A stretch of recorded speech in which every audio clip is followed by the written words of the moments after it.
vous êtes, et vous l'avez dit ouvertement, opposé au catastrophisme lié à l'IA. Pourtant, des gens très haut placés, eux, ont prévenu, ont publié des cartes blanches pour dire attention, on va peut-être trop vite. Et alors, c'est pas des... pour reprendre parfois vos mots, des immenses gauchistes. On parle notamment d'Elon Musk ou encore de Geoffrey Hinton, qui est un des plus grands spécialistes, je pense, de l'intelligence artificielle au monde. Qui a raison entre vous et eux, entre vous qui dites non, non, ne voyons pas cette IA sous ce prisme-là, et puis eux qui disent attention, on va peut-être un petit peu trop vite. Attendez. Corrigez-moi Moi, si je le faux. Je ne suis pas un optimiste béat, bien sûr. Naïf. Je dis si on réforme radicalement l'école, si on change d'élite politique, si on exige de nos élites politiques qu'elles arrêtent d'être des politicards minables et qu'ils s'engagent vraiment dans les enjeux technologiques massifs des prochaines décennies, il y a un chemin.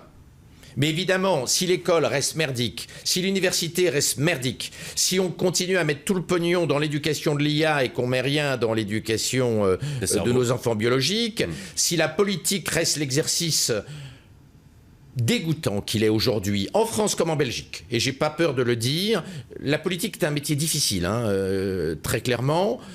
Les politiciens ne sont pas corrompus comme on le raconte, mais les politiciens vivent dans le passé et ils refusent de comprendre le monde nouveau. Et c'est catastrophique en France et c'est catastrophique en Belgique. Donc, si on rénove la structure politique, si on change les hauts fonctionnaires inadaptés au monde nouveau, si on modifie radicalement la façon dont l'école est organisée et construite, si on met des premiers couteaux à la tête du système éducatif, il y a un chemin. Évidemment, si on ne fait rien, on va vers une catastrophe, on va vers la baraquisation dont je parle, qui est à peu près certaine, parce que n'oubliez pas que derrière l'IA, il y a la robotique dotée d'IA. Vous avez probablement vu que le conseil d'administration de Tesla vient de promettre une prime de 1000 milliards de dollars à Elon Musk s'il arrive à développer les robots super intelligents Optimus, qui vont être fabriqués par Tesla. 1000 milliards de dollars de primes pour Elon Musk.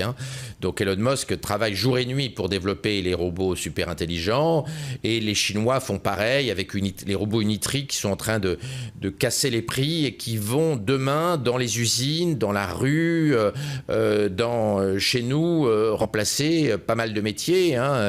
Et il va être difficile pour les travailleurs humains d'être compétitifs avec des robots qui à l'heure vont coûter 10 à 100 fois moins cher que l'IA et vont être super intelligents, polyvalents, vont travailler jour et nuit. Il y a un vrai challenge. D'ailleurs, j'ai écrit un papier cette semaine avec un jeune essayiste français, Alexandre Sikopoulos, dans Trends, toujours. L'IA va tuer la FGTB.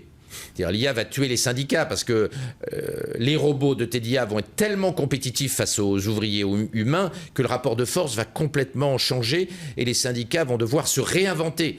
Car leur stratégie actuelle, elle est totalement inadaptée à un monde où on a des robots hyper intelligents, plus intelligents que nous, travaillant jour et nuit et coûtant beaucoup moins cher qu'un travailleur syndiqué aux 40 heures.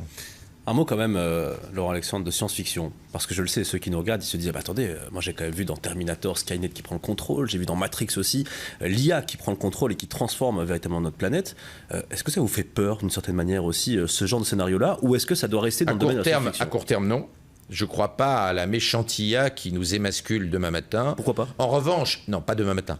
En revanche, l'arrivée d'une super IA hostile, soit hostile et gouvernée par des humains, soit hostile et autonome, c'est-à-dire dotée de ce qu'on appelle l'agency, qui est un terme anglo-saxon, qui signifie la volonté, la capacité à agir directement, est possible à moyen terme.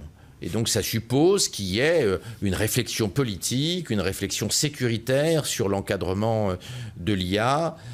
C'est plutôt une réflexion à 5-10 ans qu'à 6 mois.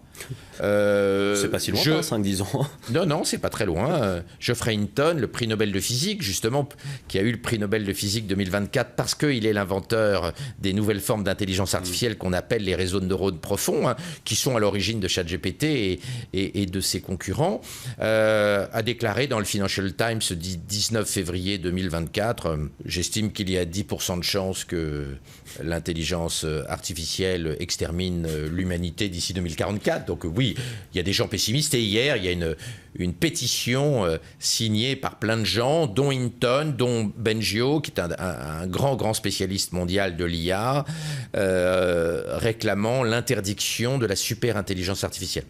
Parce qu'aujourd'hui, tous les acteurs, OpenAI avec ChatGPT, Google avec Gemini 2.5 et bientôt Gemini 3, Elon Musk avec Grok 4 et bientôt Grok 5, Mark Zuckerberg avec Llama 5 qui devrait sortir l'année prochaine, Anthropic avec Claude, visent tous le Graal de la super intelligence artificielle, c'est-à-dire de l'intelligence artificielle beaucoup plus intelligente que l'humanité. Donc j'entends ces craintes, mais il faut mettre sur la balance les choses que l'IA va apporter. L'IA va guérir les cancers qu'on ne sait pas encore guérir. Nous vivons les dernières années des cancers qui tuent. L'IA va trouver des solutions pour l'Alzheimer et pour les maladies neurodégénératives. L'IA va augmenter notre espérance de vie. D'ailleurs, Demis Hassabis, qui a été le prix Nobel 2024 pour avoir découvert la structure en 3 dimensions des 200 millions de protéines sur Terre, grâce à AlphaFold, qui est une IA de Google, hein, et Demis Hassabis est le patron donc, de toutes les IA de Google, en plus d'être prix Nobel de chimie. Il a déclaré cet été à plusieurs reprises, au maximum entre 2035 et 2040, l'IA aura guéri la totalité des maladies humaines, 100% des maladies humaines. L'Alzheimer, bien sûr, toutes les maladies neurologiques, même les plus affreuses, comme la sclérose latérale amyotrophique, hein, qui est la maladie qui avait touché l'astrophysicien Stephen Hawking, toutes les maladies génétiques, les myopathies, les maladies de cœur, etc., etc., etc. La dégénérescence maculaire liée à l'âge, etc., etc. Donc, il y a un grand optimisme en matière médicale, notamment sur les potentialités, les prouesses futures de l'intelligence artificielle. Et il faut mettre donc sur les deux plateaux de la balance les risques potentiels de l'IA et puis les choses extraordinaires que l'IA va rendre possible.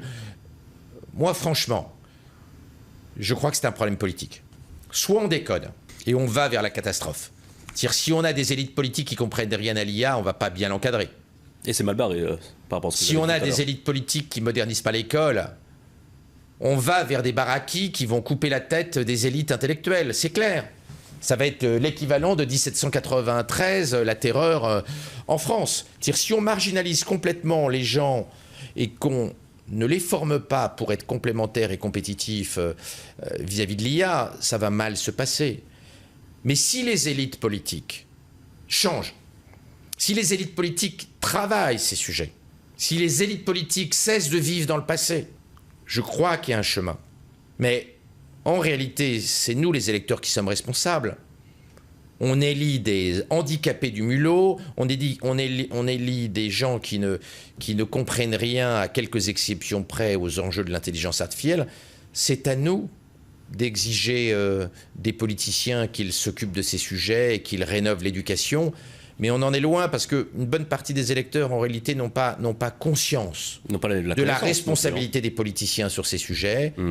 Et n'ont pas conscience des enjeux technologiques absolument extraordinaires qui arrivent. Cela dit, les tensions sur le marché du travail à cause de l'IA et de la robotique vont, dans les années qui viennent, à mon avis, sensibiliser les électeurs sur l'importance du sujet.